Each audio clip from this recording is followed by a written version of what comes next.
भी उसकी जो उसने आत्महत्या की किसी को कोई पछतावा नहीं है। लोग अपनी दुनिया में मस्त है। मेरी माता उसके जो दिया लगता है 13वीं का, इन सब पे किसी पे नहीं आई, एक माँ होकर। अब बताओ, लेकिन उसके पश्चात मेरा कहीं पे भी मन नहीं लग रहा गुरुजी, उसके लिए मैं क्या करूं? आपके पिताजी अब कैसे हैं? मेरे पिताजी तो सर मैं कहूं तो वो भी अपनी दुनिया में मस्त है।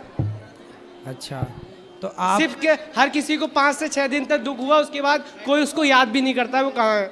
नवंबर में 25 नवंबर को उसने आत्महत्या की थी। इसी नवंबर में? जी। अब बताओ, कैसी माँ है वो बताओ। मेरी माँ ने बस यही किया है कि ये इसका ऐसा इसका ऐसा, उनको कोई समाज दुनियादारी तो से अब किसी को किसके कोई साथ मतलब नहीं कहाँ है। रहती है माँ? माँ तो अपना मेरा घर था जो कि अब माँ ने अपने पास रख लिया। हमें किसी को कोई प्रॉपर्टी से कोई मतलब नहीं है, घर से बाहर निकाल दिया। मेरे पापा और मैं किराए के मकान में रहते हैं। तो फिर अब माँ कहाँ, अकेली उस घर में रहती है? माँ अकेली रहती है उस घर में। और कौन रहता है? मेरी छोटी बहन है, वो उनके साथ रहती है। अच्छा, 15 साल एज है मेरी छोटी बहन की। तो बहन आपसे बात करती है? बहन अच्छी नहीं, है? कोई बात नहीं करता, किसी को बात करने नहीं दिया जाता। कहती है यहाँ आओगे तो हमसे बात करोगे, वरना हमसे कोई रिश्ता नाता नहीं है। तो ऐसा क्यों है आपकी माँ निर्दयी टाइप की? वो शुरू से ही ऐसी हैं गुरुजी। उन्होंने ये कहा अगर आप पिताजी के साथ रहोगे तो हमसे कोई मतलब नहीं, हम आपके लिए मर गए हैं। तो खुद तो मरी नहीं, बेटे को ताप लिया। हाँ, ये चीज़ शुरू से बोलते चले आ रहे हैं कि एक दिन इस घर में कोई ना कोई मरेगा, और ये चीज़ सच हो गया।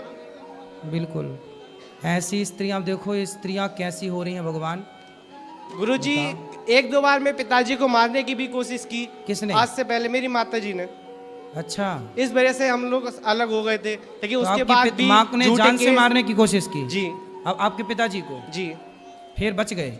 जी। तब के हम लोग अलग रह रहे हैं। तब से अच्छा है, अलग ही रहे भाई, नहीं तो जाए तो कहीं माँ मार पीट के कहीं। मैं तो गुरुजी 15 दिन से घर से बाहर हूँ, कहीं इधर उधर भटक रहा हूँ, मेरे मन को शांति नहीं मिल रही। आप अपनी पत्नी के साथ रहो, आप अपना जीवन जियो।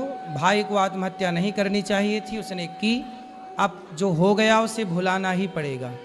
जी गुरुजी। ठीक है, उसे याद करके भी आप कुछ ना पाओगे। लेकिन आपकी माँ, कोई और इसका जिम्मेदार होता तो बात समझ में आती, लेकिन माँ ही जिम्मेदार है, ये बड़ा दुख है। सुना था कि पूत कपूत सुने हैं परना, माता सुनी कुमाता, पर कलयुग आ गया। अब यहाँ कुमाता भी होने लग गई माता। अब ये कलयुग है, सब देखने को मिलेगा, पता नहीं और क्या क्या दिखाए कलयुग। गुरुजी, अब मन की शांति से लिए क्या किया कथा जाए? सुना करो, आप अपने पिता की सेवा करो।